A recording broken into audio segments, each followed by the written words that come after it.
The mess hall at FOB Redstone smelled like overcooked chicken, diesel fuel, and the particular kind of sweat that comes from 103-degree heat cooling into desert evening. Sergeant Jessica Reeves carried her tray past tables of Marines who didn't look up, didn't acknowledge her, didn't see her as anything more than part of the furniture. That's exactly how she wanted it. 5 feet 3 inches, 118 pounds, strawberry blonde hair pulled into a regulation bun so tight it gave her headaches. She'd been at this forward operating base for 5 weeks now, filing reports, processing paperwork, keeping her head down. Nobody here knew her real story. Nobody asked. To them, she was just another admin clerk pushing papers while real Marines did real work. She'd almost made it to an empty table in the corner when the voice cut through the din. "Hey, clerk girl." Jessica's hand tightened on her tray. She knew that voice. Staff Sergeant Derek Hammond, 6'1", 195 pounds of Texas swagger and infantry arrogance. She'd successfully avoided him for 34 days. Her luck had just run out. She kept walking. Maybe he'd lose interest. "I'm talking to you, Corporal."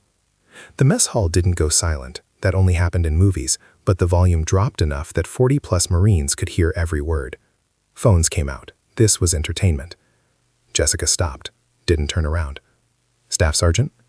Hammond pushed back from his table. 8 Marines sat with him, all infantry, all watching with the kind of anticipation that came before someone got humiliated. Lance Corporal Travis Bennett, 19 years old with blonde hair and a baby face, grinned like he'd just been given permission to be cruel. Corporal Miguel Rivera already had his phone out, recording. "You ever actually held a rifle?" Hammond asked, walking closer, "or you just type reports about real Marines?" Jessica turned slowly, made eye contact for exactly 1 second, then dropped her gaze to his collar. Respectful, subordinate, invisible. "I qualified in basic training, Staff Sergeant." "Basic training," Hammond laughed. His table laughed with him. "That was what, 3 years ago? Bet you can't do 10 pull-ups now." She could do 32. Last time she'd checked, alone in the gym at 4 a.m. when nobody was watching. But admitting that would lead to questions she couldn't answer. "I maintain standards, Staff Sergeant." Standards. He drew the word out, playing to his audience. "What's your PFT score, clerk?" Personal fitness test scores were technically private, but Hammond wasn't really asking. He was establishing dominance in front of witnesses, showing the young Marines at his table how you handled someone lower in the hierarchy. Bennett leaned forward. "Probably got the admin job because she couldn't hack a real MOS. My sister's in the Corps. She's actually infantry, not hiding behind a desk." The comparison stung more than it should have. Jessica had nothing against Marines who served in administration. Every role mattered. But she wasn't supposed to be here. 8 months ago, she'd been leading reconnaissance missions in territory so dangerous they didn't put it on maps. Now she filed supply requisitions and tried not to flinch when doors slammed. Hammond stepped closer, near enough that she could smell his cologne mixed with gun oil. "I asked you a question, Corporal." Across the room, Gunnery Sergeant James Kowalski watched over his coffee. 6'2", 210 pounds, bald head covered in scars from 2 decades of forward deployment. His eyes narrowed slightly as he observed Jessica's stance. Her weight was on the balls of her feet. Her hips were angled 45 degrees. Her hands, though holding a tray, were positioned in a way that would allow immediate action if needed. That wasn't basic training posture. That was something else entirely. Jessica met Hammond's eyes again. 278, Staff Sergeant. A perfect score was 300. 278 was exceptional for anyone, male or female. Hammond's expression flickered. That wasn't the answer he'd expected. "That's so," he recovered quickly. "Then you won't mind demonstrating. Tomorrow, PT Field, 0600. Show us what admin Marines can do." It wasn't a request. They both knew it. "I'm scheduled for duty at 0600, Staff Sergeant." "I'll clear it with your lieutenant." Hammond smiled. "Unless you're scared." Bennett's voice carried from the table. "She's definitely scared." Rivera kept recording, already imagining the views this would get when he posted it to the unit group chat. Jessica's jaw tightened. She could end this right now. 2 words. Force recon. Watch Hammond's face go white as he realized exactly who he was messing with. But those words belonged to 7 Marines who couldn't say them anymore. She had no right. Not after what happened. "I'll be there, Staff Sergeant." Hammond reached for her tray, ostensibly to help, but his hand knocked it. Not hard enough to be obvious assault, just enough to send the tray tilting. Chicken and rice hit the floor with a wet splat. "Oops." Hammond's grin whitened. "Better clean that up, Corporal. Admin's job, right? Cleaning up messes?" Laughter rippled through his table. A few other Marines glanced over, saw what was happening, looked away. Nobody intervened.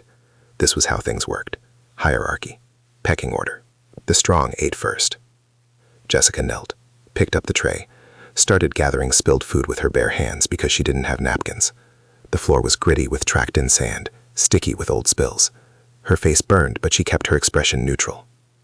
As she reached for a piece of chicken, her sleeve pulled back, just an inch, just for a second. Kowalski saw it. The burn scar on her left forearm, puckered and pink, the kind that came from explosions, not accidents. And beneath it, partially visible, the edge of black ink. He couldn't make out the full design, but he'd seen enough military tattoos to recognize deliberate concealment. Hammond stood over her, playing to the crowd. See? This is the problem with lowering standards. Let anyone in. They can't handle the real core. End up filing paperwork because they're not cut out for combat. Jessica's hand, reaching for spilled rice, moved in the way that made Kowalski sit up straighter. She'd swept the area around her in a perfect perimeter check. Automatic. Unconscious. The kind of movement drilled into someone through thousands of repetitions in hostile environments. He'd seen that exact motion before. Helmand Province, Fallujah, Ramadi. Marines who'd worked in places where letting your guard down for 1 second meant dying. Jessica wasn't what she appeared to be. Kowalski considered intervening. He outranked Hammond. One word and this stopped.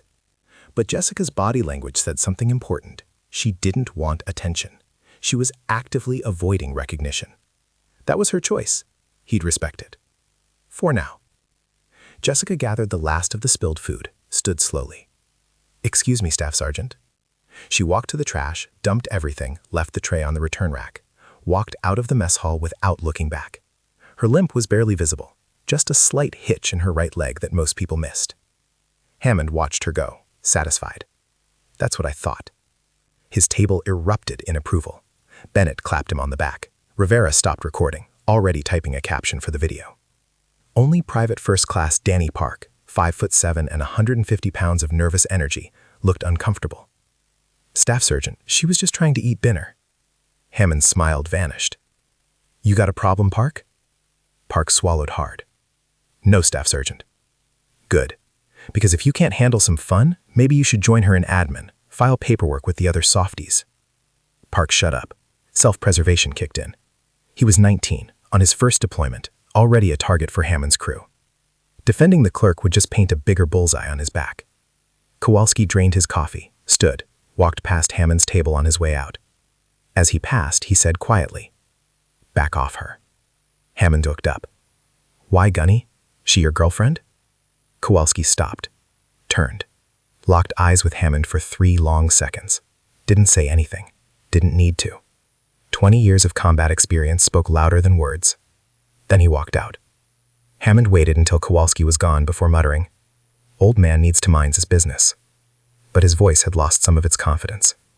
Outside, Jessica walked toward her barracks in the cooling desert air. Her hands were steady, her breathing was controlled. She'd survived worse than cafeteria humiliation. This was nothing.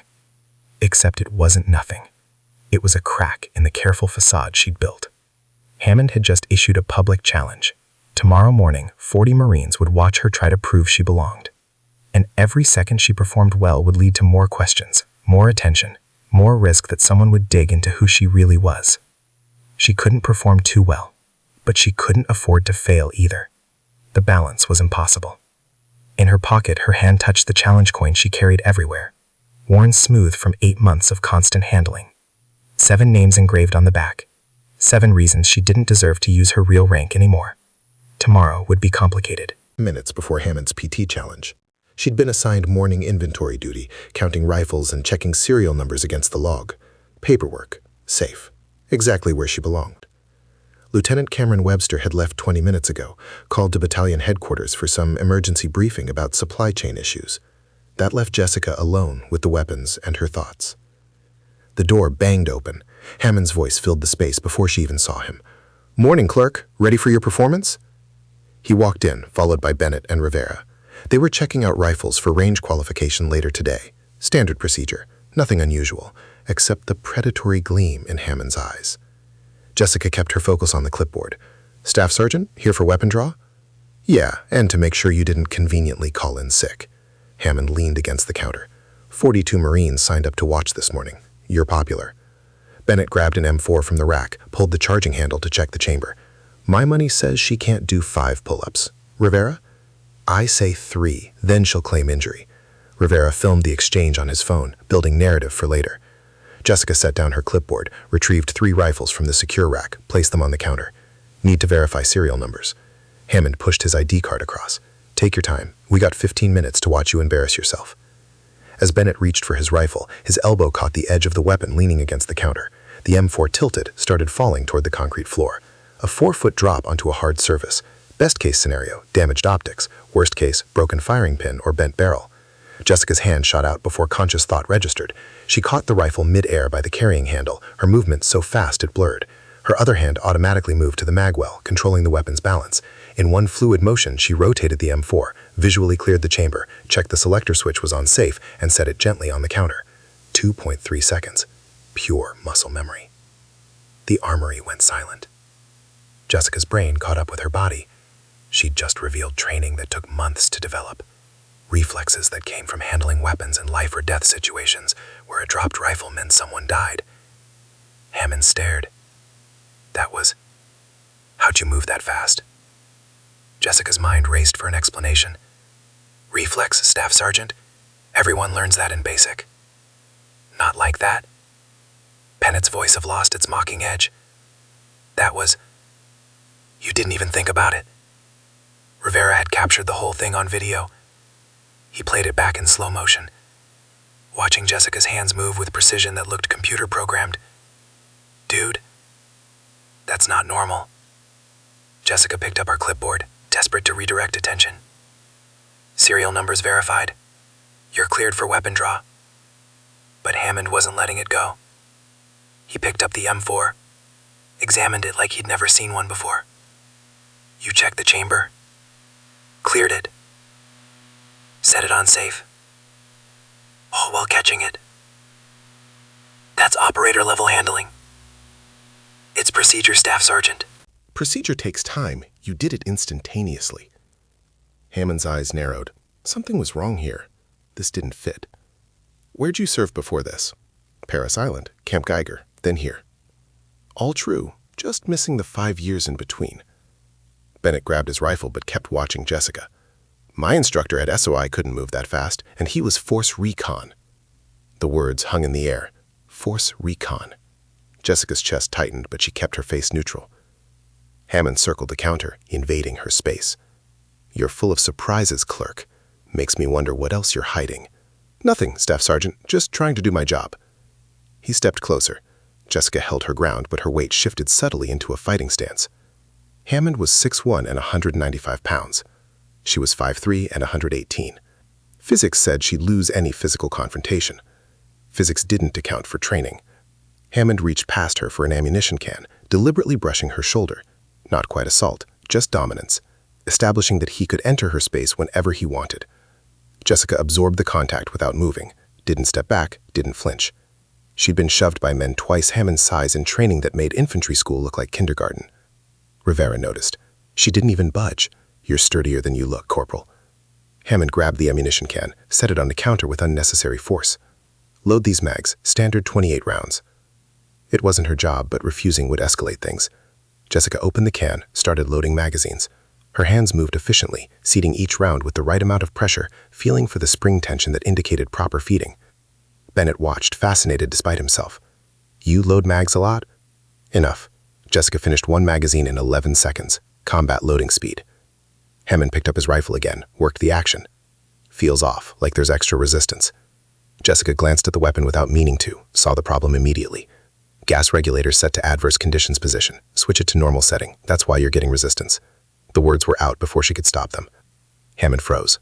How do you know that? It's in the manual, Staff Sergeant. The basic manual doesn't cover gas regulator settings. That's advanced armorer knowledge. Hammond's voice dropped, suspicion replacing mockery. How does a clerk know that? Jessica's mind scrambled. She'd made another mistake. Gas regulator settings weren't common knowledge. Most infantry Marines never touched them. It was operator-level information, taught to people who needed to adjust their weapons for different combat environments. Across the armory, Gunnery Sergeant Kowalski walked in for his morning weapon draw. He'd been passing by, heard voices, decided to check in. Now he stood in the doorway, listening. Gas regulator settings. That wasn't in the basic armorer course. That was knowledge you gained from deploying to places where dust and sand required constant weapon adjustment, where understanding your rifle at that level meant survesting. Jessica met Hammond's stare. I read a lot, Staff Sergeant. Wanted to understand the equipment. Reading doesn't give you muscle memory. Hammond grabbed her wrist, the one that had caught the falling rifle. Show me that catch again. Slow. His grip was tight, not painful yet, but threatening. Jessica's body tensed, automatic defensive responses flooding her nervous system. She could break this grip in 4 different ways, could have Hammond on the ground in under 2 seconds. But that would reveal everything.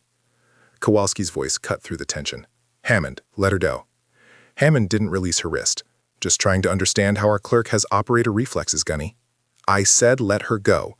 Kowalski walked forward, his presence filling the small armory, 20 years of authority in every step. Hammond released Jessica's wrist. Gunny, something's not right here. She's got training that doesn't match her paperwork. Kowalski looked at Jessica, saw the tension in her jaw, the controlled breathing, the way her free hand had positioned near her hip where a sidearm would typically rest. He saw all of it, recognized all of it. Back off her, Kowalski said quietly. Why? What do you know that I don't? I know you're about 3 seconds from a formal harassment complaint. I know you grabbed a subordinate without cause. I know 42 Marines are waiting for a PT demonstration and you're wasting time playing detective. Hammond's face flushed. She's hiding something. Maybe. Or maybe you're embarrassed that a clerk has better reflexes than you. Kowalski stepped between them. Either way, it's not your concern. Clear your weapon and get out of my armory. The possessive pronoun was deliberate. This was Kowalski's space now. Hammond was a guest who'd overstayed his welcome. Rivera nudged Bennett. We should go. Bennett grabbed his rifle and ammunition. Staff Sergeant, we're going to be late for formation. Hammond stared at Jessica for another 5 seconds. She met her eyes this time, didn't look away. Something passed between them, a challenge, a promise that this wasn't over. See you at PT, Corporal. 0600, don't be late. He walked out. Bennett and Rivera followed. The armory door slammed behind them. Jessica exhaled slowly. Her hands were shaking. She hid them behind the clipboard. Kowalski waited until the footsteps faded. You okay? Yes, Gunnery Sergeant. That was a professional catch. Textbook weapon retention. Jessica said nothing. Gas regulator settings, CQB reflexes, combat stance. Kowalski leaned against the counter. You're not what you're pretending to be. I'm a clerk, Gunnery Sergeant. Right now, maybe, but before. He watched her carefully. Force Recon doesn't just let anyone in. Takes years of training, specialized schools, deployments most Marines never see. Jessica's throat tightened. I don't know what you mean. Yes, you do. And I'm not going to push. Everyone's got reasons for keeping their head down. Kowalski grabbed his rifle from the rack. But Hammond's not going to let this go. He's got an audience now. Video evidence. You humiliated him without trying, and he needs to restore his status. I just want to do my job. I believe you, but he's going to force your hand. Kowalski checked his rifle, loaded a magazine with practiced ease. Whatever you're hiding, it's about to come out. Question is whether you control how that happens. He walked toward the door, then paused. For what it's worth, I've served with Force Recon Marines. Recognize the signs. Whatever you went through, whatever made you take this assignment, I respect your service. He left before Jessica could respond. She stood alone in the armory, surrounded by weapons she knew intimately, wearing a rank that wasn't real, hiding from a past that was catching up. Her hand touched the challenge coin in her pocket. 7 names, 7 Marines who died because she'd walked away from the tent at exactly the wrong moment. In 10 minutes, she'd face Hammond in front of dozens of witnesses. She couldn't perform too well without revealing her background, but she couldn't fail without disrespecting every Marine who'd actually earned their place through honest service. The balance was impossible, and her time had just run out. The rifle range shimmered under 131-degree heat at 1400 hours. What started as a morning PT challenge had evolved into something bigger. Word spread through FOB Redstone like wildfire after Rivera's armory video hit the unit group chat. The clerk who moved like an operator, the admin Marine with reflexes that didn't match her paperwork. 53 Marines gathered around the firing line.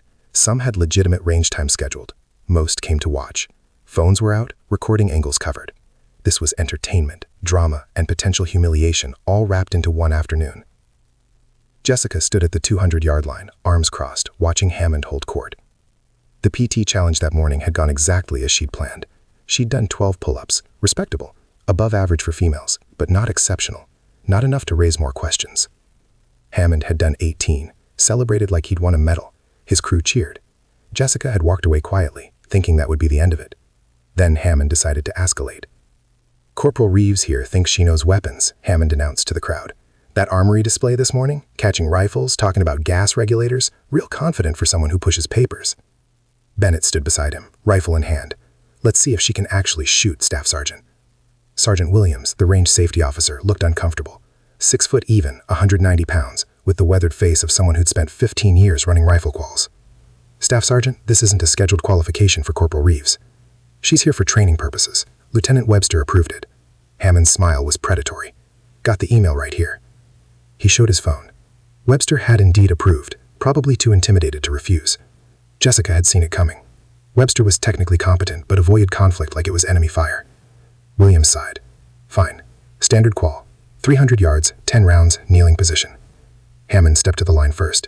Made a show of adjusting his stance. Checking his optic, controlling his breathing. Fired 10 rounds in 23 seconds. Deliberate, controlled, professional. Williams checked the target through spotting scope. 9 hits center mass, 1 just outside. Good grouping, Staff Sergeant. The crowd applauded. Hammond took a bow, playing it up. That's how infantry does it. Your turn, clerk. He handed Jessica his rifle. Use mine, already zeroed perfect. Jessica took the weapon. Immediately felt something wrong. The weight distribution was off. She pulled the charging handle, checked the chamber, tested the trigger pull. Her eyes narrowed. The optic had been adjusted. Not much, maybe 4 MOA to the right.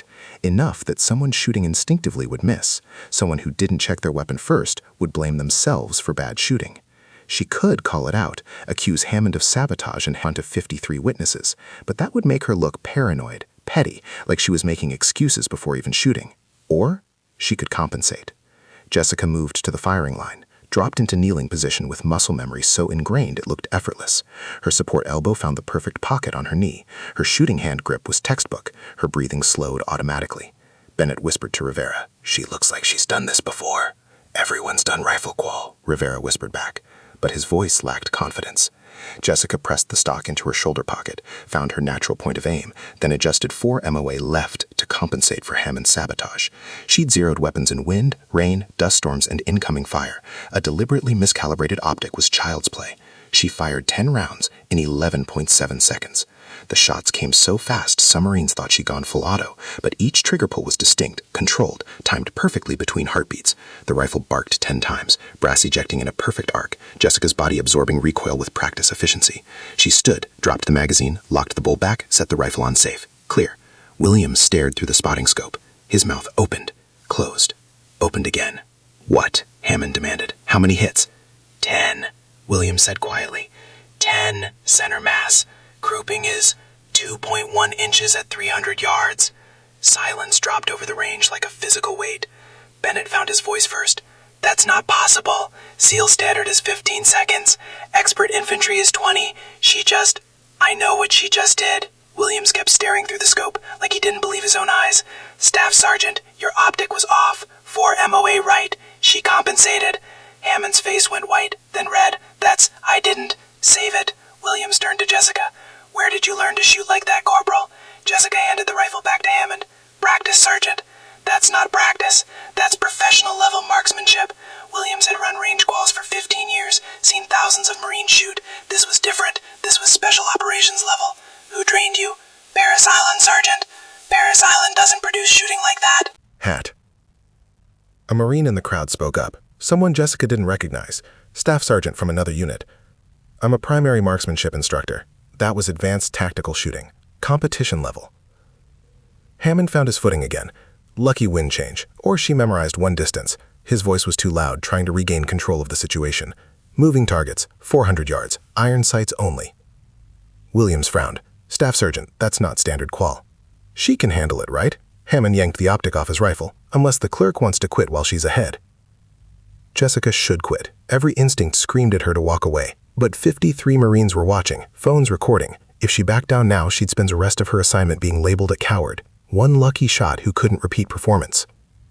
And something deeper stirred. Pride she'd tried to bury, skills she'd tried to forget. 7 voices in her head saying, "Show them what Force Recon can do." "I'll shoot, Staff Sergeant." The crowd murmured. This was getting interesting. Williams set up the course. Moving target system, reactive pop-ups at 400 yards. 8 targets, random appearance intervals. Without optics, this was expert-level difficulty. Most Marines would be lucky to hit 4. Jessica removed the optic, checked the iron sights, adjusted for distance and wind. The rifle felt lighter without the optic, cleaner. She preferred irons anyway, less to break in field conditions. She moved to the line, dropped prone this time, better stability for distance shooting without optics. Bennett leaned toward Rivera. No way she hits more than 3. But Gunnery Sergeant Kowalski, watching from the back of the crowd, recognized Jessica's breathing pattern. 4 counts in, hold 7, 4 counts out. Combat shooter technique, designed to lower heart rate, steady hands, maximize accuracy under stress. The first target popped up. Jessica fired. Hit. Second target. Fire. Hit. Third target appeared while she was cycling the bolt. She tracked it smoothly, led the movement, fired. Hit. 4, 5, 6. Each shot perfectly timed with target motion. Her body moved like a machine, making micro adjustments for wind, distance, target speed. No hesitation, no second guessing, pure trained response. 7, 8. She cleared the weapon, stood up, clear. Williams didn't even need the spotting scope. He could see the reactive targets hanging. Each one struck center mass. 8 for 8, perfect score on moving targets at 400 yards with iron sights. One Marine in the crowd said what everyone was thinking. That's not possible without optics. I just watched her do it. Williams turned to Hammond. Staff Sergeant, I don't know what's happening here, but this Marine has received advanced training somewhere. This isn't basic rifle qual. This is specialized marksmanship. Hammond's jaw worked. He'd tried to humiliate her, sabotaged her weapon, made her shoot at impossible distances with degraded equipment, and she'd made it look easy. Every impossible shot she made wasn't just proving him wrong, it was destroying his identity, his entire self-concept. As the Alpha Infantry Marine who knew more, shot better, deserved respect through superiority, a female clerk had just outshot him so badly it looked like he was the amateur. He couldn't let that stand. He wouldn't. Fine, weapon handling, blind disassembly and reassembly. Hammond's voice had an edge of desperation. Let's see you do it faster than infantry Marines. Jessica's exhaustion was showing. Not physical, emotional. Staff Sergeant, I need to return to admin duty. That's an order, Corporal. Hammond stepped closer, voice dropping so only she could hear. You embarrassed me. Now I'm going to find out exactly who you are. Jessica's expression hardened. She'd tried to avoid this, tried to fade into the background, but Hammond had forced her hand at every turn. Now there was no way out except through. Aye, Staff Sergeant. Williams set up the test. Standard M4, fully assembled. Blindfold. Timer. The crowd had grown to 80-plus Marines now. Word was spreading faster than they could contain. Kitchen staff had wandered over, mechanics from the motor pool. Even a few officers were gathering at the edge of the range. Someone had texted this across the base. Everyone wanted to see what happened next. Jessica accepted the blindfold, tied it herself, making sure it was secure. No cheating, no gaps. She picked up the rifle, felt its weight, identified each component through touch alone. Her hands knew this weapon intimately. She disassembled M4s in complete darkness, in sandstorms, in the back of helicopters with zero visibility. Williams started the timer. Go. Jessica's hands moved, pins removed, upper and lower receivers separated, bolt carrier group extracted, firing pin removed, each piece placed in order on the mat in front of her. No wasted motion, no hesitation. 47 seconds. She'd completed a field strip that normally took 2 minutes. The reassembly took 51 seconds. When she removed the blindfold, the rifle was fully functional. She performed a function check, everything operating perfectly. Williams stared at the timer. Staff Sergeant, standard time is 2 minutes. SEAL standard is 1 minute. He didn't finish. Didn't need to. Kowalski's voice carried from the back.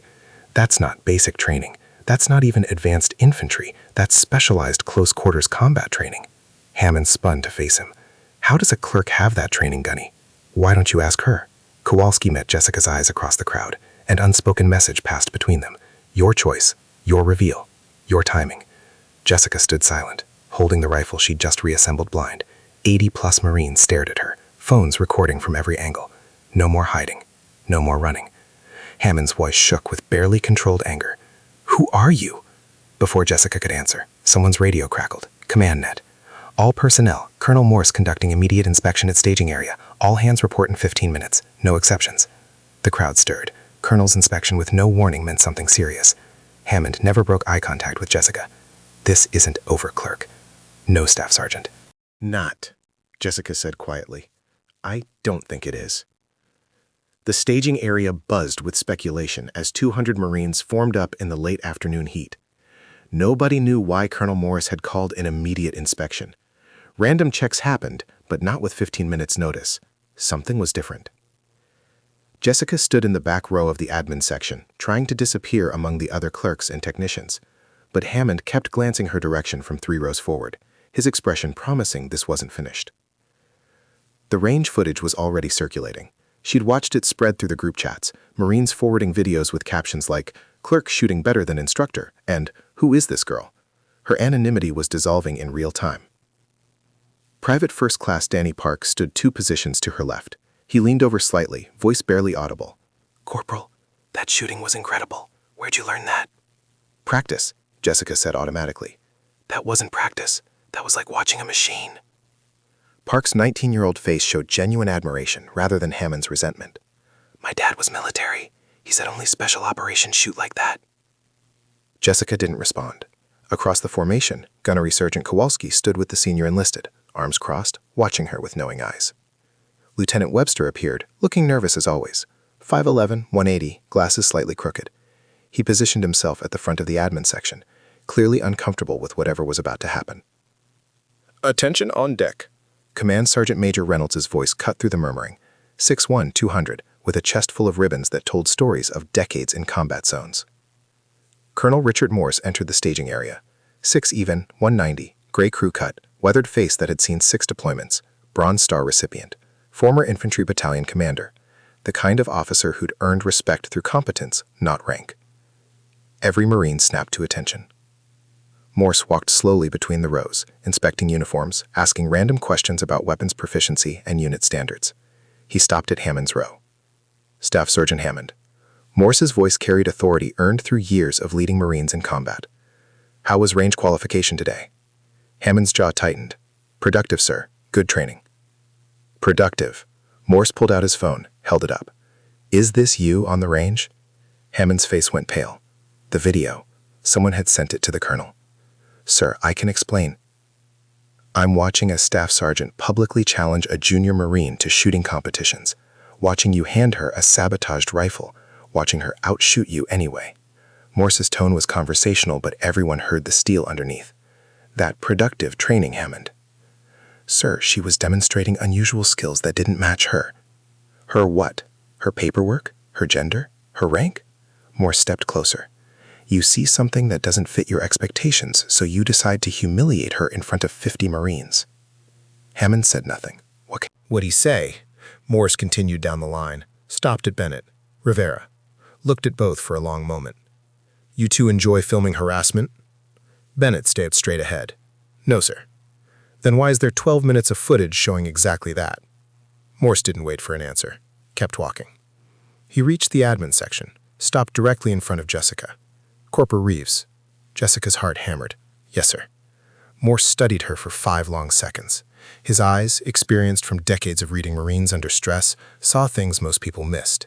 The way she stood, the controlled breathing, the absolute discipline in her posture that went beyond basic training. That was professional-level marksmanship I watched, competition-grade shooting. "I practiced, sir." Practice doesn't explain blind weapon disassembly in 47 seconds. Practice doesn't explain compensating for a deliberately miscalibrated optic without complaint. Morse's voice dropped slightly. Practice doesn't explain CQB reflexes in an armory this morning. Jessica maintained eye contact for exactly the appropriate amount of time, then returned to staring straight ahead. "Sir, I'm assigned to administration." "That's not what I asked." Morse turned to Command Sergeant Major Reynolds. "Pull Corporal Reeves' service record. Full file. I want to know everything about her training history." Reynolds pulled out a tablet, accessed the personnel database. His fingers moved across the screen, then stopped. His eyebrows raised slightly. "Sir, her file has... there are access restrictions." Morse turned. "What kind of restrictions?" "Compartmented, sir. Requires clearance above my authorization level." Reynolds looked genuinely surprised. "I've never seen this on a corporal's file before." The formation rippled with whispers, quickly silenced by NCOs, but the damage was done. Everyone had heard. A junior Marine with classified portions of her service record. Hammond's voice carried from 3 rows forward. "Sir, I think she might be lying about her credentials. Stolen valor. She knew too much for a clerk." Jessica's jaw tightened, but she remained silent. Morse turned slowly, his expression cold enough to freeze to desert air. Staff Sergeant Hammond, did I ask for your input? No, sir, but then keep your mouth shut. Morse looked at Reynolds. Call MARSOC liaison. I want verbal confirmation of her service history within 10 minutes. Aye, sir. Reynolds stepped away, phone to his ear. Morse addressed Jessica again. Corporal, explain the access restrictions on your file. Jessica's mind raced. She could refuse to answer, claim classification, but that would only make things worse. Or she could give the minimum truth required. Sir, I'm not authorized to discuss previous assignments without proper clearance and need to know confirmation. The staging area went dead silent. A corporal had just told a colonel he lacked clearance. Morse's expression didn't change. I'm a colonel. That's not sufficient clearance. Sir, respectfully, compartmented operations require specific authorization regardless of rank. Jessica kept her voice steady despite her heart trying to escape Her chest. It's not about trust. It's about protocol, Bennett whispered to Rivera, barely audible. What the hell did she do? Morse studied Jessica for another long moment. Something in her bearing, her word choice, her absolute composure under pressure told him what he needed to know. This wasn't a clerk playing dress-up. This was a trained operator trying desperately to avoid attention. Fine. Morse raised his voice to address the entire formation. Everyone stay in formation. We are going to settle this right now. He walked to where Reynolds stood, phone pressed to his ear. They spoke in low tones for 90 seconds. Reynolds took notes on his tablet. His expression shifted from skeptical to surprised to something like respect. When they returned, Morse's demeanor had changed subtly. Not softer, but more careful, like he was handling something fragile. Sergeant Major, share what you learned. Reynolds consulted his notes. Confirmed by MARSOC liaison officer, Corporal Reeves previously served with 2nd Force Reconnaissance Company, Charlie Platoon. The formation erupted in whispers. Force Reconnaissance, the elite reconnaissance unit that operated in the most dangerous territories, Marines who went places that didn't appear on maps, did things that never made official reports. Hammond's voice cut through the noise. That's impossible. Force Reconnaissance doesn't— Yes, they do, Kowalski interrupted from the senior enlisted section. They take the best Marines regardless of gender, have for years. You just never noticed because you weren't good enough to serve with them. Morse held up a hand for silence. Continue, Sergeant Major. Reynolds read from his notes. 3 combat deployments. Operation Steel Dawn, Operation Phantom Strike, Operation Desert Viper. Jessica's chest tightened at the last name. Desert Viper. 8 months ago. The IED. 7 names that she carried everywhere. Decorations, Reynolds continued. Bronze Star with Valor Device. Purple Heart with Gold Star, indicating 2nd Award. Navy Marine Corps Commendation Medal with Valor. Dead silence. Those weren't participation trophies. Those were decorations given for actions under enemy fire, for bleeding, for actions that saved lives while risking your own. Morse turned to face Jessica. Your rank at time of assignment to Force Reconnaissance. Jessica's voice came out quieter than she intended. Sergeant, sir. Current rank? I'm assigned as Corporal, sir. That's not what I asked. What does your service record say? Morse's tone made it clear this was a direct order to answer truthfully. Jessica swallowed hard. Sergeant, sir. Why does everyone here call you Corporal? I don't correct them, sir. I wanted to blend in, didn't want the attention. Morse stepped back. In one smooth motion, he came to attention and saluted. Sergeant Reeves. Jessica's world tilted. Sir, I'm Corporal. You earned bad rank. You don't get to discard it because of trauma. Morse held the salute, his arm rigid. Return the salute, Marine. Jessica's hand moved automatically, muscle memory overriding her emotional resistance. She saluted, tears forming despite her best efforts to control them. Aye, sir. Morse held the salute for 5 full seconds. Then Reynolds snapped to attention beside him, saluting. Then Kowalski. Then every senior enlisted Marine in the formation. The salute rippled through 200 Marines like a wave, junior enlisted included. Even Hammond, his face pale, his hand rising despite the humiliation of saluting someone he'd been harassing for weeks. Morse finally dropped his salute. Jessica dropped hers, wiping her eyes quickly. Operation Desert Viper. Morse's voice was gentler now. 8 months ago. You were there. Jessica couldn't speak, just nodded. Your team hit an IED, command tent outside Kandahar. Another nod. The memories flooding back. Smoke. Screaming. 7 voices that went silent. How many survived, Sergeant? Jessica's voice broke. 1, sir. Understanding spread through the formation. The decorated Force Recon Marine wasn't hiding from glory. She was hiding from survivor's guilt, from the trauma of being the only one who walked away. Hammond looked like he'd been punched. "Sir, I didn't know. I swear I didn't." Morse silenced him with a look, turned back to Jessica. "Your team, who were they?" Jessica's hand went to her pocket, touching the challenge coin. Staff Sergeant Ryan McKenna, Corporal David Torres, Lance Corporal Amy Chen, Corporal James Wilson, Lance Corporal Marcus Reed, Private First Class Tyler Brooks, Private First Class Sarah Martinez. She recited the names like a prayer, like she did every morning at 0300 when the nightmares woke her. "They died serving," Morse said quietly. "You honor them by continuing to serve, not by hiding." "Sir, I can't lead another team, can't be responsible for more lives. Not yet, maybe never." Jessica's voice steadied slightly. "But I can file paperwork, can support the mission without risking others." Morse considered this. "For now. But you're still going to share your knowledge. Starting tomorrow, you're conducting CQB training twice a week, non-negotiable." "Sir, what if I freeze? What if I can't?" "Then we deal with it. But hiding doesn't honor their sacrifice." Morse turned to address the formation. "Let this be a lesson. You see someone, you make assumptions based on their appearance, their current role, their rank. You don't ask, you don't show respect, and you miss the decorated combat veteran standing right in front of you." He looked directly at Hammond. "Staff Sergeant, my office, immediately following formation." Hammond's face went gray. "Yes, sir." Morse continued. "Everyone else, dismissed, except Sergeant Reeves. You're coming with me." The formation broke. Marines dispersed, talking in hushed voices. Several approached Jessica, tried to speak to her, but she walked with Morse and Reynolds toward the command building. Park called after her. "Sergeant Reeves." She stopped, turned. "Thank you."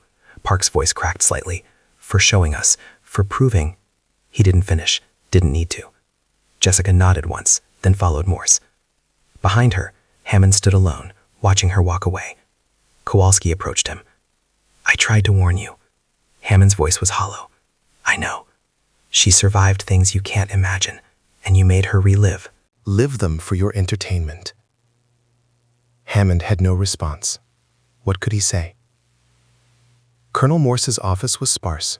Functional desk, maps on the walls, photographs of Marines in combat zones. No personal decorations except a single framed photo of a young Lance Corporal who died in Fallujah.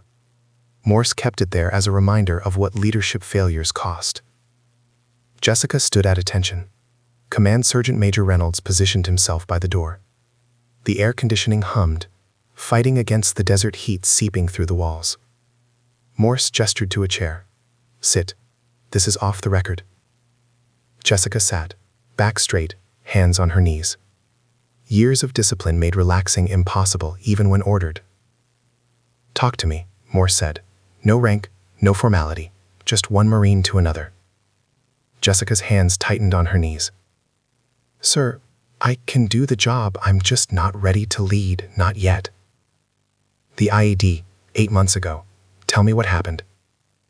The memories came whether she wanted them or not. "We were planning a raid on a high-value target. Taliban commander running operations across 3 provinces. My team had gathered in the command tent for final briefing." Her voice stayed steady through practiced control. "I went to retrieve communications equipment from the Humvee, 50 yards away. That's when it detonated." Morse waited. He'd heard stories like this before, knew the next part was harder. They'd rigged the tent, pressure plate under the corner support. Sophisticated device, nearly undetectable. When Staff Sergeant McKenna moved the tactical map, it triggered. Jessica's jaw clenched. Explosion threw me forward. When I got up, the tent was gone. Just smoke and screaming and... She stopped, couldn't say the rest. "You survived because you left at exactly the right moment," Morse said quietly. "Or the wrong moment, depending on perspective." "I should have seen it, sir. Should have checked the tent again. That was my job. Reconnaissance. Identifying threats. 7 Marines died because I missed something. The investigation cleared you. Advanced device, command detonated backup. There was no way to detect it." "In my head, I know that." Jessica's voice cracked slightly. "In my heart, I'm still searching that road, looking for the indicator I missed." Reynolds spoke from the door. "Survivor's guilt isn't logical, sir. Doesn't matter what the investigation says." Morse nodded. He'd lost Marines too, knew exactly how that guilt felt. So you requested transfer, admin work, somewhere you couldn't make another mistake that cost lives. Yes, sir. I can process paperwork, file reports, support the mission without being responsible for breathing human beings who trust me to bring them home. Jessica met his eyes. I'm not hiding from cowardice, sir. I'm hiding because I can't carry more names. I understand. Morse leaned back in his chair. But the Marine Corps invested years training you. You're wasted behind a desk. Better wasted than responsible for another memorial service. Is it? Or are you just ensuring their deaths meant nothing by refusing to pass on what they helped you learn? The words hit like a physical blow. Jessica had no response. Morse continued. Nude. Those 7 Marines trained beside you, fought beside you, bled beside you. They'd want their knowledge, their experience, their sacrifice to continue making Marines better, safer, more capable. He paused. You hiding doesn't honor them. It wastes them. Jessica's hands trembled. She hid them by gripping her knees harder. I'm not ordering you back to Force Recon, Morse said, but you will train others. Share your skills. Make sure the next generation of Marines is as prepared as you were. That's how you honor the fallen. Yes, sir. A knock at the door interrupted them. Reynolds opened it. Staff Sergeant Hammond stood there, face pale, posture rigid. Staff Sergeant Hammond reporting as ordered, sir. Morse's expression hardened. Enter. Hammond walked in, came to attention beside Jessica's chair. Wouldn't look at her. Couldn't. Morse let the silence stretch. 20 seconds. 30. Making Hammond sweat. Staff Sergeant, do you know why you're here? Yes, sir. Explain it to me. Hammond's voice was tight. I harassed a subordinate, sir. Publicly humiliated a decorated Marine. Created a hostile environment through repeated targeted harassment. You physically grabbed her in the armory. Multiple witnesses. Yes, sir. You sabotaged her rifle on the range, tried to set her up for public failure. Yes, sir. You filmed her, mocked her, turned her existence into entertainment for your crew. Morse's voice could have cut steel. All because she was female, lower ranked, and in a job you considered beneath real Marines. Hammond said nothing. What defense could he offer? Morse opened a file on his desk. Your service record shows 2 deployments. Infantry. Competent performance. No disciplinary issues until today. He looked up. What happened? Why'd you decide this Marine was acceptable prey? Hammond struggled with the answer. Finally said, Sir, I saw someone I thought I could dominate. Took that opportunity. It says everything about me and nothing about her. At least you're honest. Morse closed the file. Here's what's going to happen. Letter of reprimand in your permanent file. Suspended from NCO duties for 60 days. You'll serve as essentially a corporal during that time. No leadership responsibilities, no authority over junior Marines. Hammond's face went white. 60 days suspension was career damaging, would likely cost him promotion opportunities for years. Additionally, mandatory bias training, anger management counseling, and you will personally apologize to Sergeant Reeves in private, not as a public performance. Yes, sir. Morse looked at Jessica. Sergeant, do you want to press formal charges?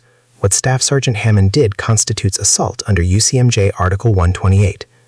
Jessica studied Hammond, saw a broken man who'd made terrible choices, saw someone whose entire identity had shattered in one afternoon. She could destroy him further, file charges, end his career completely. But 7 voices in her head reminded her, mercy matters, grace matters, second chances matter. No, sir. I don't want to press charges. Hammond's head snapped toward her. Sergeant, I don't deserve. You don't, Jessica agreed. But I'm not doing this for you. I'm doing it because the Marine Corps needs NCOs who learn from mistakes, not ones who get destroyed by them. She looked at Morse. If he's willing to actually change, he might become the leader he should have been all along. Morse considered this. Your call, Sergeant. But Hammond, hear me clearly. You get 1 chance. 1. If I hear about you targeting anyone for any reason, you're done. Understood? Yes, sir. Understood. Dismissed. Hammond saluted, executed a perfect about-face, walked out. His shoulders sagged the moment he cleared the door. Reynolds watched him go. "That was generous, Sergeant Reeves." "Generosity has nothing to do with it," Jessica said. "I just don't want to be responsible for destroying another Marine's life. I've got enough of that already." Morse stood. "Let's get you situated. You'll keep admin duties 3 days a week, 2 days tactical training.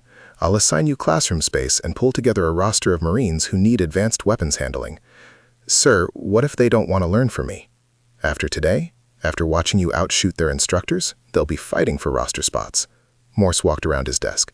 "Sergeant Reeves, I know you're not ready to lead a team into combat. I respect that. But you can stand in a classroom and teach Marines how to stay alive. That's not commanding, that's sharing." Jessica nodded slowly. "Yes, sir." "Good. Report to training coordinator tomorrow at 800. She'll get you set up." Morse's expression softened slightly. "And Sergeant, consider talking to combat stress counselors. PTSD isn't weakness, it's injury. You treat injuries." "I've tried, sir. Doesn't help much." "Keep trying. That's an order." Morse returned to his desk, dismissed.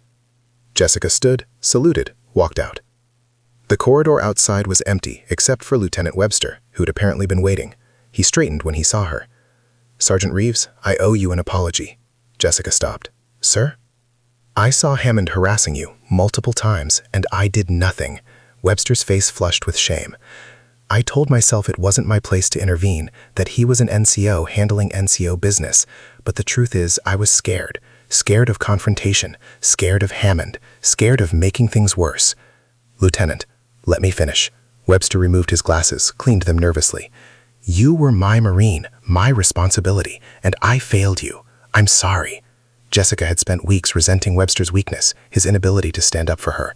But looking at him now, she saw someone genuinely struggling with his failure, someone who understood what he'd done wrong.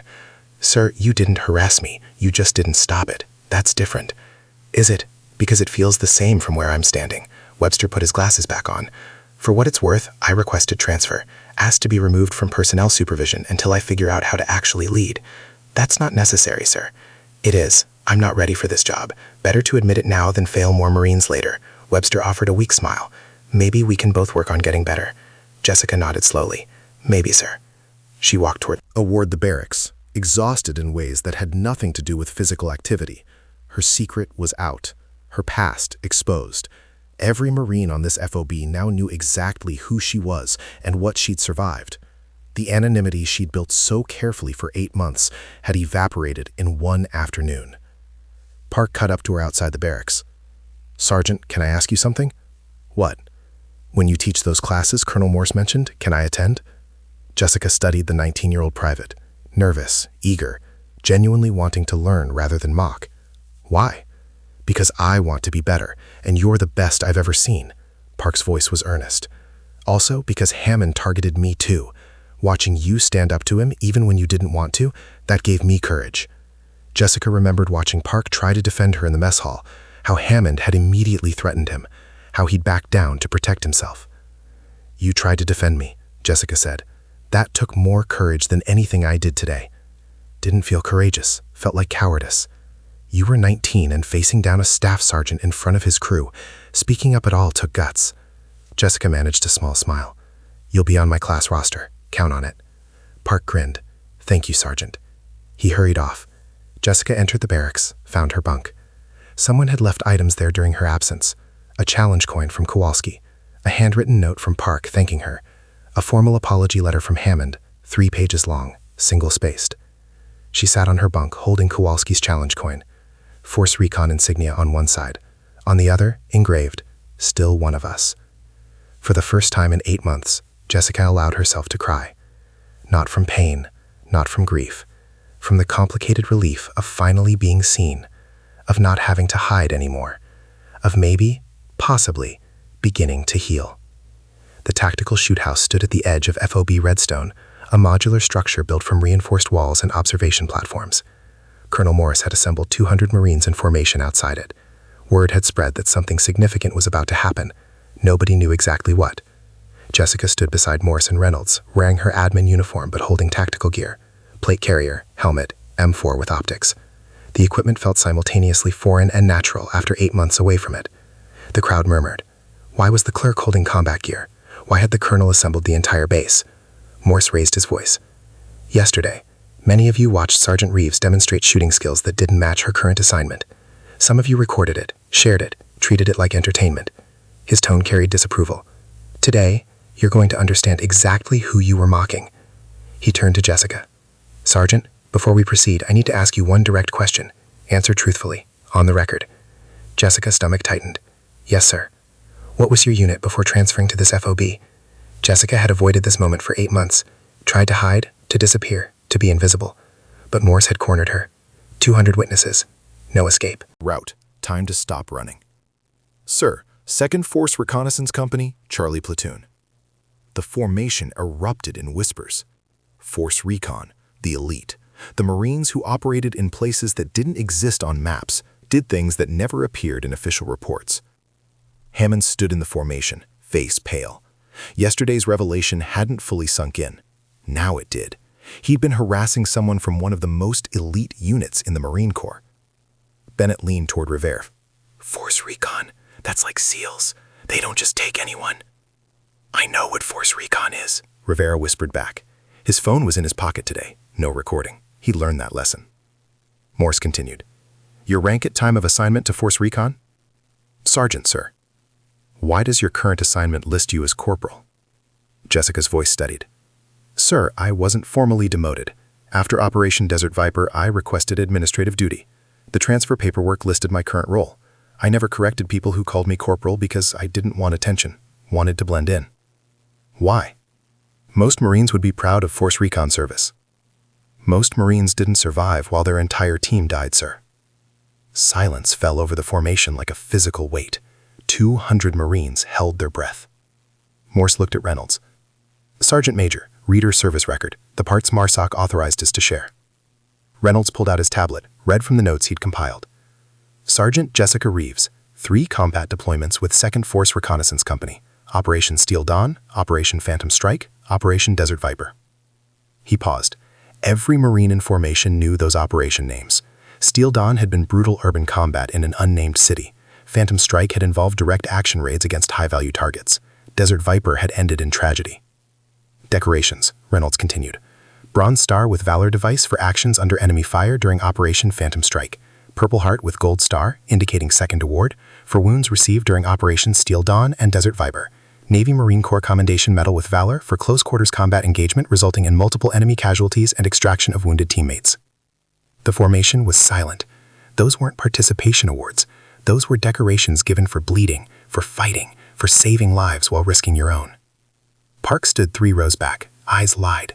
The clerk who'd quietly filed his paperwork had seen more combat than his entire platoon combined. Morse turned to Jessica. Operation Desert Viper, 8 months ago. Tell them what happened. Jessica's throat tightened. Sir, I don't think... That's an order, Sergeant. They need to understand.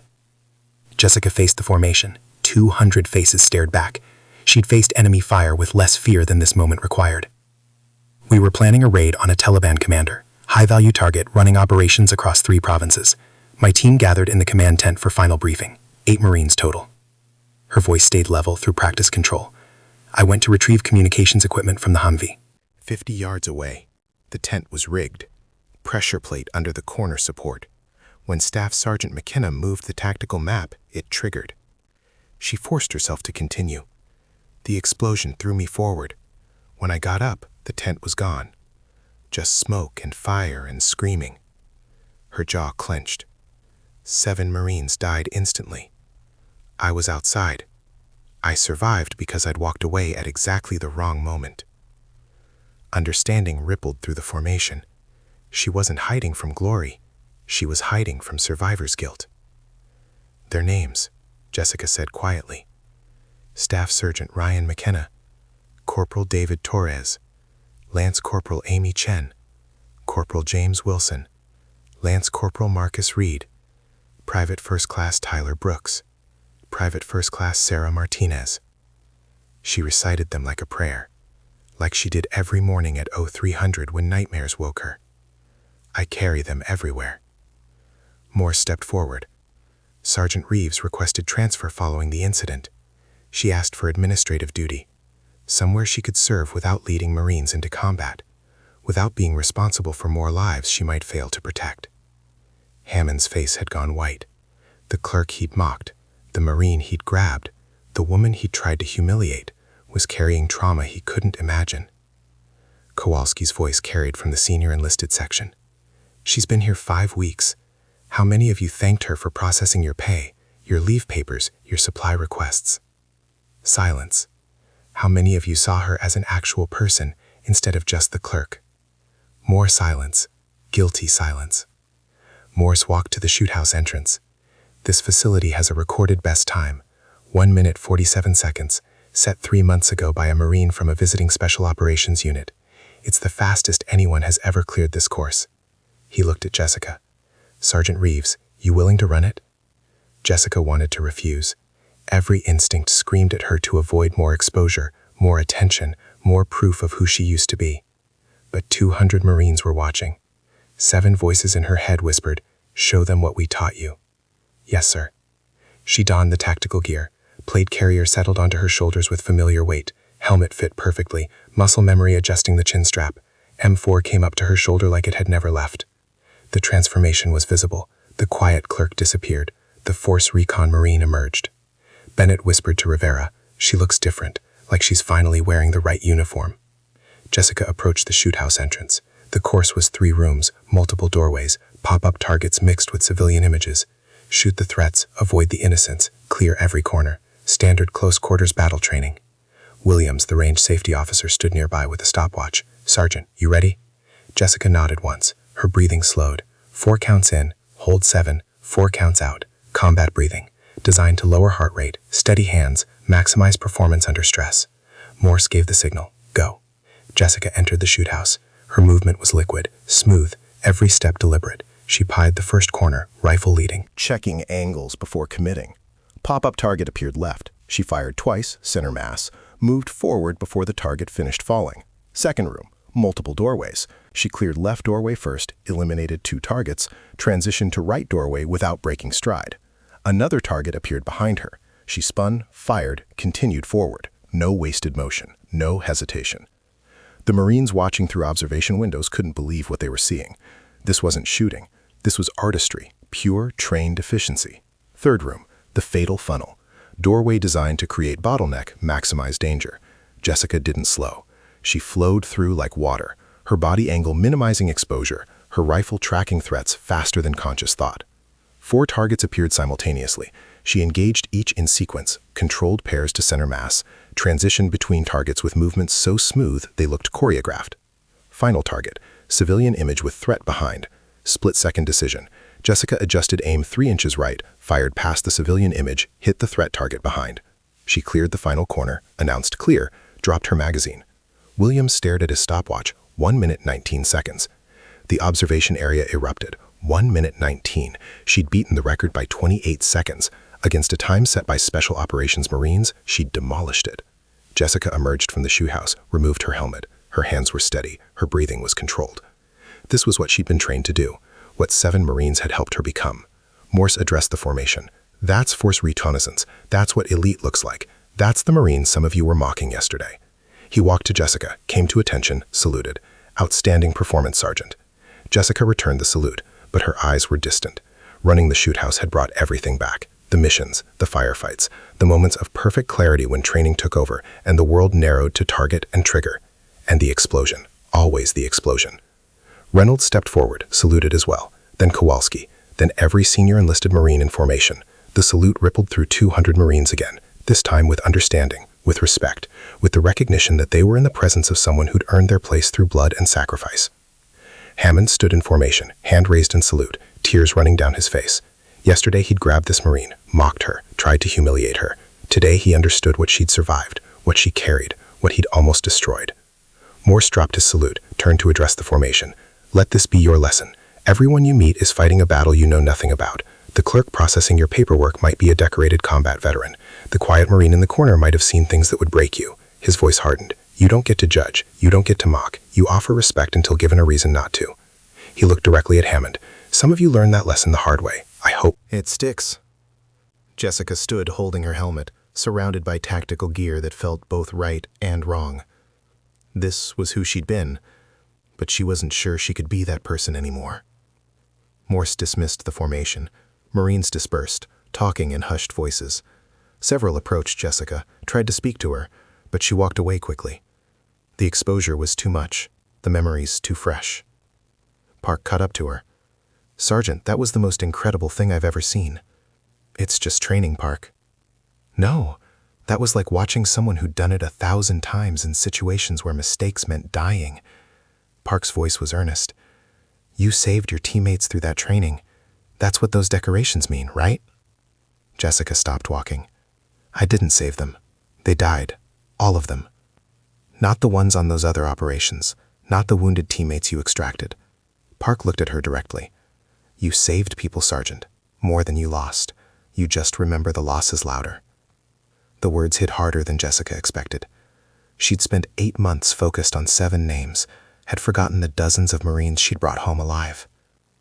"Maybe," she said quietly. As she walked toward the barracks, Rivera approached cautiously. "Sergeant Reeves, I'm sorry. For filming, for posting, for treating you like entertainment." Jessica looked at the 23-year-old corporal, saw genuine remorse. "You learned. That's what matters. Can I ask something? Why didn't you tell us from the start? Why hide?" Jessica's hand touched her pocket where the challenge coin rested. "Because every time someone thanks me for my service, I think of 7 Marines who deserved that thanks more. Every time someone calls me Sergeant, I hear their voices. Every time I wear tactical gear, I'm back in that moment, watching the tent explode." She met Rivera's eyes. "I wasn't hiding from respect. I was hiding from pain." Rivera nodded slowly. "I understand. Thank you for explaining." Jessica continued to the barracks, found her bunk, sat down heavily. The tactical gear sat beside her. She'd have to return it soon. Part of her wanted to burn it, destroy every reminder of who she'd been. Another part wanted to hold on to it forever, the last connection to 7 Marines who'd never come home. Her sleeve pulled back, revealing the full memorial tattoo for the first time in months. Force Recon insignia, 7 names with dates underneath. Permanent reminder of what she'd lost. Kowalski appeared in the doorway. "You ran that course like you never left. Muscle memory, Gunny." "More than that. That was a Marine doing what she was born to do." Kowalski sat on the footlocker across from her.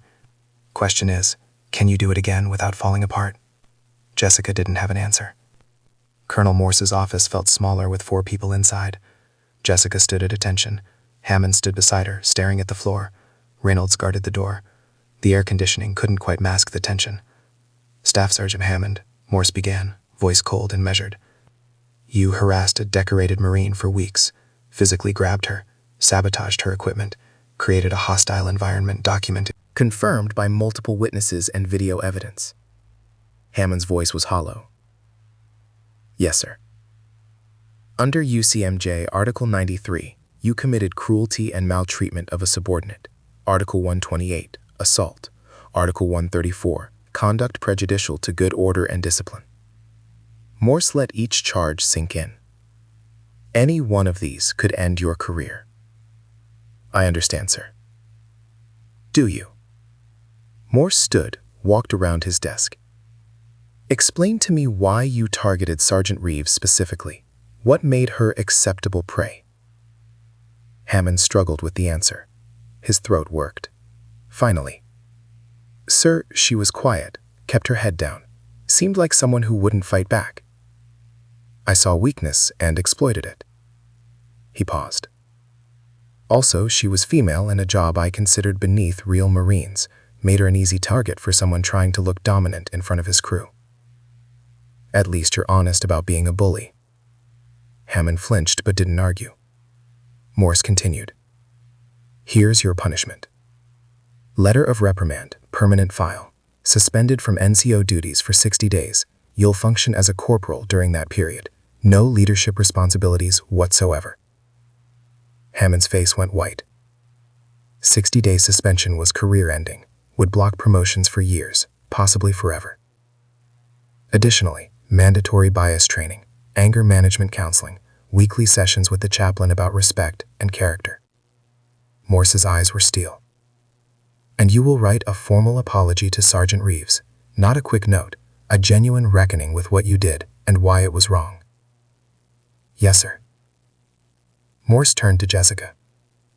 Sergeant, you have the right to press formal charges. Article 128 assault is courts-martial territory. You could see him discharged.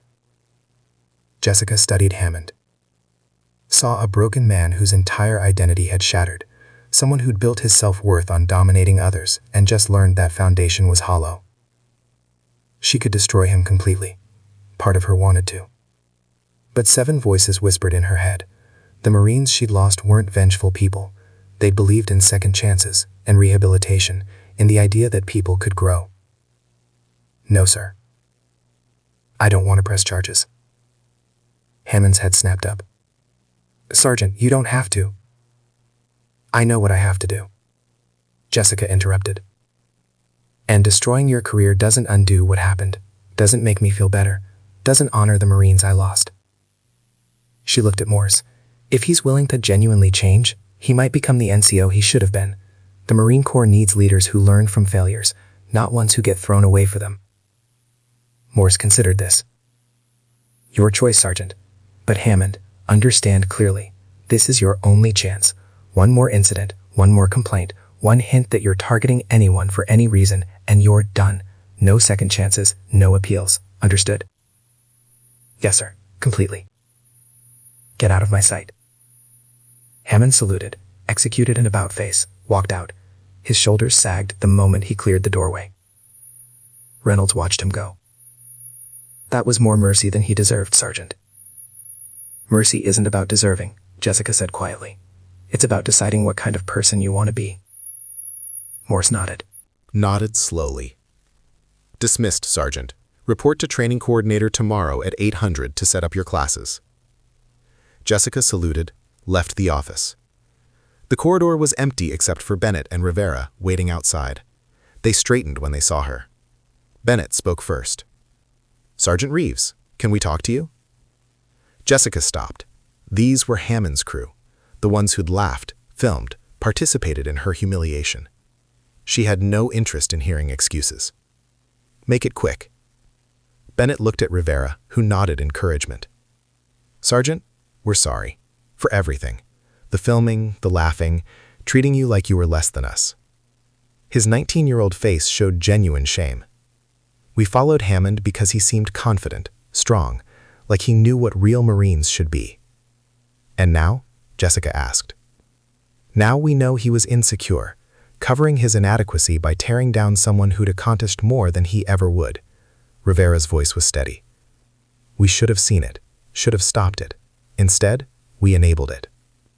Jessica studied them, young Marines, first deployment, desperate to fit in, to be accepted, to prove they belonged. She remembered that desperation, had made her own mistakes at 19 and 23. You learned. That's what matters. But learning isn't enough. You have to do better going forward. Bennett nodded eagerly. We will. Colonel Morse put us on extra duty for 45 days, formal counseling. We accepted it without argument. Good. Use that time to think about what kind of Marines you want to be. Jessica started to walk away, then paused. And Bennett, Rivera, when you see someone being targeted, speak up, even if it costs you, especially if it costs you. That's what integrity means. Yes, Sergeant, they said in unison. She continued toward the barracks. The sun was setting, painting the desert in shades of orange and red, beautiful and harsh simultaneously, like most things in life. Lieutenant Webster intercepted her outside the barracks. He'd clearly been waiting. Sergeant, I need to speak with you. Jessica sighed. Sir, if this is another apology? It is, but please let me say it. Webster removed his glasses, cleaned them nervously. I was your supervisor, your officer. It was my job to protect you from harassment, and I failed completely. You were scared of confrontation, Jessica said, not unkindly, just fact. Yes, I was scared of Hammond, scared of making things worse, scared of stepping outside my comfort zone. Webster's voice cracked slightly. I told myself it wasn't my place to intervene, that NCOs handled NCO business. But the truth is, I was a coward, and you paid the price for my cowardice. Jessica had resented Webster's weakness for weeks, his inability to stand up for her. But looking at him now, she saw someone genuinely wrestling with his failure. Someone who understood what he'd done wrong and was trying to fix it. Sir, you didn't harass me. You just didn't stop it. That's the same thing from a leadership perspective. Silence is complicity. Webster put his glasses back on. I requested transfer, asked Colonel Morse to remove me from personnel supervision until I learn how to actually Lead instead of just manage paperwork. That's not necessary, sir. It is. I'm not ready for this responsibility. Better to admit it now than fail more Marines later. Webster offered a weak smile. Maybe we can both work on getting better. You with your PTSD, me with my cowardice. Jessica managed a small nod. Maybe, sir. Webster walked away, leaving Jessica alone with the sunset. She entered the barracks, found Park sitting on his bunk, writing a letter home. He looked up when she entered. Sergeant, you got visitors earlier. Left some things on your bunk. Jessica walked to her bunk, found several items arranged carefully. Kowalski's challenge coin with Force Recon insignia, engraved, "Still one of us." A handwritten note from Park thanking her for showing courage. Hammond's formal apology letter, 3 pages long, single-spaced, filled with genuine contrition. She sat down, reading Hammond's letter slowly. It wasn't an excuse. It was a reckoning. He detailed every incident, explained his thought process, acknowledged the harm caused. The final paragraph stood out. Sergeant Reeves, I cannot undo what I did, cannot erase the pain I caused or the trauma I forced you to relive. All I can do is commit to being better, to treating every Marine with the respect they deserve, regardless of rank, gender, or assignment. You showed me mercy I didn't earn. I will spend the rest of my career trying to deserve it. Jessica folded the letter, set it aside, picked up Kowalski's challenge coin. The engraving blurred as tears formed. Still one of us. She'd spent 8 months convinced she'd forfeited the right to call herself Force Recon, had believed that surviving while her team died meant she'd failed, that she was unworthy of the title, the respect, the brotherhood. But maybe that wasn't her choice to make. Maybe her teammates would have wanted her to keep the title, to honor them by continuing to be the Marine they'd helped her become. Park spoke quietly from his bunk. Sergeant, can I ask you something? What? Those Marines who died, the 7 you mentioned, would they want you to hide? Jessica's throat tightened. I don't know. I think you do. I think they'd want you to keep fighting, keep teaching, keep making Marines better. Park's voice was earnest. That's how you honor the dead, by making sure their sacrifice leads to something good. The words were almost identical to what Morse had said. Jessica wondered if Park had been listening outside the colonel's office, or if the sentiment was just that obvious to everyone except her. Maybe, she whispered. She lay back on her bunk, holding the challenge coin. Let herself remember the good times instead of just the explosion. The training missions where everything went right, the jokes during downtime, the camaraderie of 7 Marines who'd become family. Staff Sergeant McKenna teaching her advanced reconnaissance techniques, Corporal Torres showing her the best way to clear rooms, Lance Corporal Chen sharing energy bars during long operations, Corporal Wilson making everyone laugh during tense moments, Lance Corporal Reed's terrible singing during convoy rides, Private First Class Brooks's endless optimism, Private First Class Martinez's fierce loyalty. They'd been real people, with hopes and fears and dreams. They'd taught her, shaped her, made her better, and they'd died doing the job they'd volunteered for. Dishonoring them by hiding wasn't tribute, it was waste. A knock at the barracks door. Kowalski entered, carrying 2 cups of coffee. He handed one to Jessica without asking if she wanted it. Couldn't sleep either? Jessica sat up, accepted the coffee. It's 2100 hours, little early for insomnia. For normal people, maybe. Combat veterans operate on different schedules. Kowalski sat on the footlocker. How you holding up? Honestly, I don't know. Everything I've been hiding for 8 months is exposed. Every Marine on this FOB knows my history, my failures, my trauma. They know your victories too. Your decorations, your skills, your courage. Courage, Jessica laughed bitterly. I ran away from Force Recon, hid behind a desk. That's not courage. You survived an explosion that killed 7 Marines, dealt with PTSD and survivor's guilt while still showing up for duty every day, still serving despite the pain. Kowalski sipped his coffee.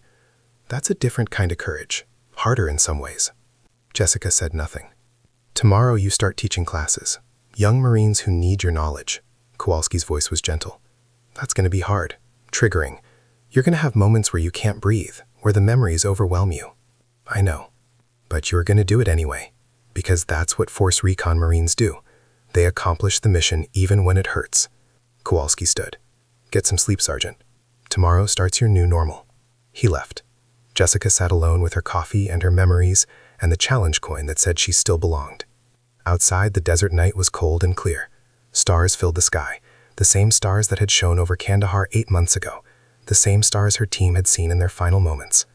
Jessica raised her coffee cup toward those stars, a silent toast to 7 Marines who'd never come home, a promise that she'd keep fighting, keep teaching, keep honoring them through action rather than grief. It wasn't closure, probably never would be, but it was a beginning. 2 weeks had passed since the revelation. Jessica stood in the training classroom at 7:30, arranging equipment for her first official CQB course. 30 Marines were scheduled to attend. The roster included Park, Bennett, Rivera, and 24 others who'd requested spots after watching her shoot house performance. Her hands trembled slightly as she set up the training rifles. Not from fear, from anticipation mixed with dread. Teaching meant reliving. Explaining tactics meant remembering where she'd learned them, who taught her, who died proving those tactics worked. The door opened. Park entered first, eager as always. "Morning, Sergeant." "Morning, Park. Take a seat, front row." Bennett and Rivera followed, quieter now, carrying notebooks like actual students instead of critics. They nodded respectfully, chose seats in the middle section. More Marines filtered in, some Jessica recognized from admin interactions. Others were strangers who'd only seen the videos. All of them watched her with a mixture of curiosity and respect. At 800 precisely, Jessica closed the door. 30 faces stared back. Her throat felt tight. She'd led missions in hostile territory with less anxiety than this moment. Combat was predictable. Teaching meant vulnerability. "I'm Sergeant Reeves. Most of you know my background by now. 3 deployments with Force Recon, multiple combat operations." She paused. "I'm here because Colonel Morse ordered me to share what I learned, not because I think I'm better than you, but because good Marines died teaching me these skills. Wasting that knowledge would dishonor them." The room was silent. "This course covers close-quarters battle fundamentals, room clearing, fatal funnel navigation, target discrimination under stress." Jessica picked up a training rifle. "Everything I teach you, I learned from Marines who aren't here anymore. 7 specific Marines who died 8 months ago in an IED attack outside Kandahar." She let that sink in, let them understand the weight of what she was sharing. Their names were Staff Sergeant Ryan McKenna, Corporal David Torres, Lance Corporal Amy Chen, Corporal James Wilson, Lance Corporal Marcus Reed, Private First Class Tyler Brooks, Private First Class Sarah Martinez. Jessica's voice steadied as she spoke the names. They were the best Marines I ever served with. This class exists because of them. Park raised his hand. "Sergeant, thank you for sharing that, for trusting us with their legacy." Jessica nodded once. "Let's get started. First principle of CQB, violence of action." The next 2 hours flowed easier than expected. Muscle memory took over. She demonstrated angles, explained sightlines, showed proper entry techniques. The Marines absorbed everything, taking notes, asking intelligent questions, treating the material with the seriousness it deserved. Bennett asked about fatal funnels. Rivera questioned transition techniques. Even Marines she didn't know participated actively, genuinely wanting to learn rather than challenge. At 10,000 hours, Jessica called break. The Marines filed out for water and head calls. Park lingered. "Sergeant, that was incredible. The way you explain things makes it click." His enthusiasm was infectious. "Can I ask something personal?" "Depends on the question." "When you're teaching, do you still see them? Your team?" Jessica's chest tightened. "Every second. I demonstrate a technique and remember McKenna teaching it to me. I explain room clearing and hear Torres correcting my foot placement. They're always there. Does it hurt? Yes. But it also reminds me they mattered, that their knowledge continues through me, to you, to the next generation." Jessica managed a small smile. "Pain with purpose is bearable." Park nodded slowly. "Thank you for doing this, despite the pain." The afternoon session moved to practical application. Jessica set up a mock room clearing scenario, walked them through step by step. Several Marines struggled with the coordination. She corrected gently, demonstrating proper technique without condescension. Hammond appeared in the doorway during A practical exercise. He didn't enter, just watched silently. His 60-day suspension meant he couldn't participate officially, but nobody had barred him from observing. Jessica noticed him, but didn't acknowledge. Let him stand there. Let him see what real leadership looked like. At 1600 hours, she dismissed the class. Marines filed out, talking excitedly about the training. Several thanked her personally. Bennett and Rivera approached together. Sergeant, we wanted you to know this was the best training we've ever received, Bennett said. Not just the tactical stuff, the way you taught it, with respect, with purpose. Rivera added, you could have treated us like the idiots who mocked you, could have made this humiliating. Instead, you taught us like we mattered. You do matter, Jessica said simply. Every Marine matters. That's the lesson. They left. Hammond remained in the doorway. Staff Sergeant? Jessica's tone was neutral. Sergeant Reeves. Hammond stepped inside, maintaining respectful distance. I know I'm not supposed to be here. Just wanted to watch, to learn. Learn what? How to lead without dominating, how to teach without belittling, how to make Marines better instead of making myself feel superior. Hammond's voice was quiet. I've spent 2 weeks thinking about what I did, why I did it, the pattern of behavior that led to targeting you. Jessica said nothing. Let him continue. I was insecure, threatened by competence I didn't possess, so I tore down people I perceived as weaker to feel stronger. Hammond met her eyes. That's not leadership. That's bullying, and I'm ashamed it took your revelation to make me see it. Good. Shame means you understand what you did wrong. Is there any way I can make this right? Jessica considered. Show up tomorrow, sit in the back, take notes like everyone else, learn the material, then spend the rest of your career treating every Marine with the respect they deserve, regardless of rank or assignment. She paused. That's how you make it right, through sustained action, not words. Hammond nodded. I'll be here at 800. Thank you, Sergeant. He left.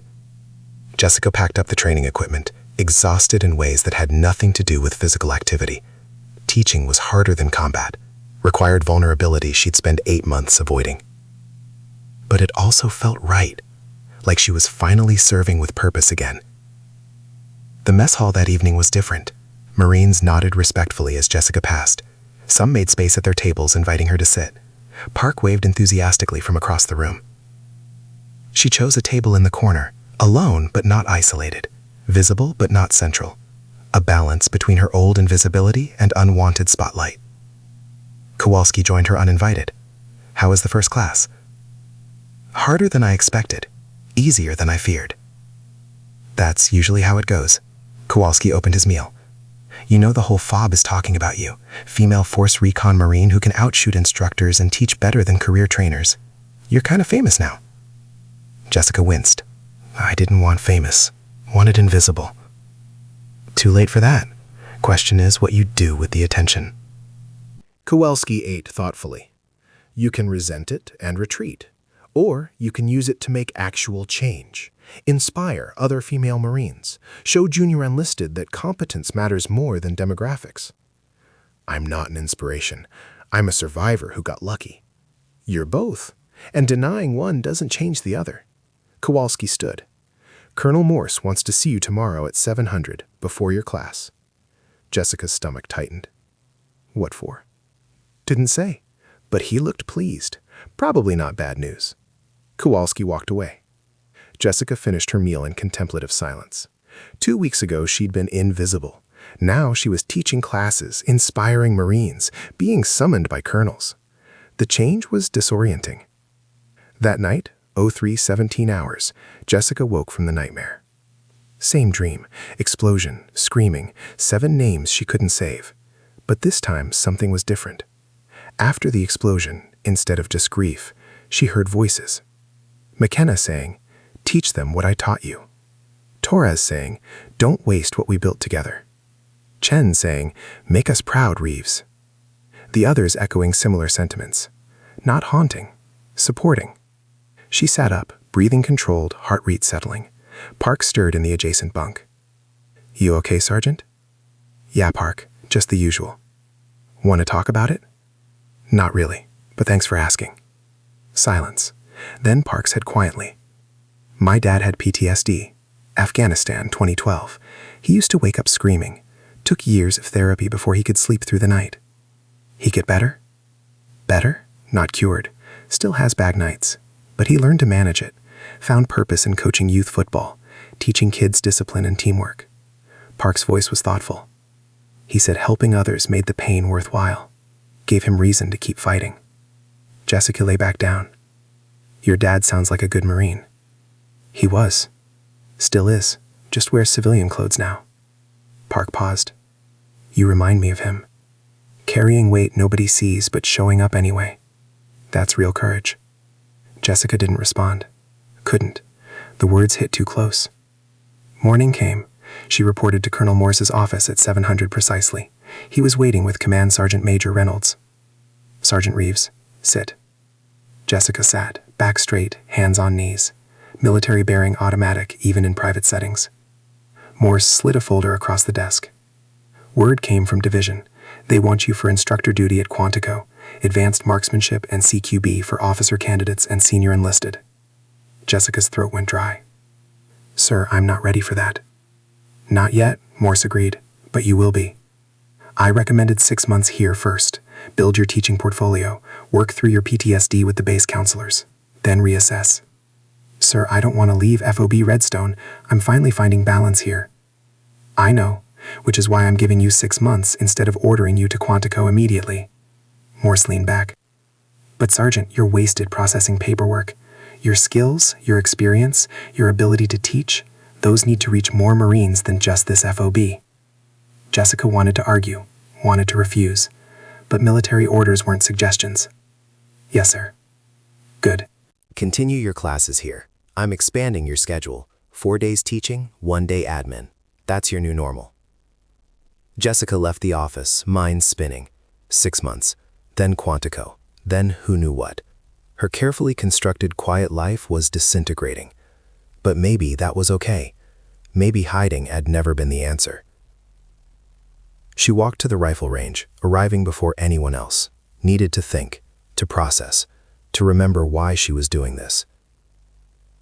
The memorial wall stood at the range entrance, photos of fallen Marines. She'd added her team's picture 2 weeks ago, 7 faces smiling in an image taken days before the explosion. Jessica touched each face, spoke their names aloud, made a promise. I'll keep teaching, keep sharing what you taught me, keep making Marines better prepared, more skilled, more capable of coming home alive. Her voice cracked. That's how I honor you, not through grief, through action. The desert wind carried her words away. No response came, but she didn't need one. She knew what they'd say, what they'd always said during missions. Accomplish the objective, adapt and overcome, never quit. Park arrived early for morning range time, found Jessica standing at the memorial. Mind if I join you, Sergeant? Jessica gestured to the firing line. Grab a rifle, Marine.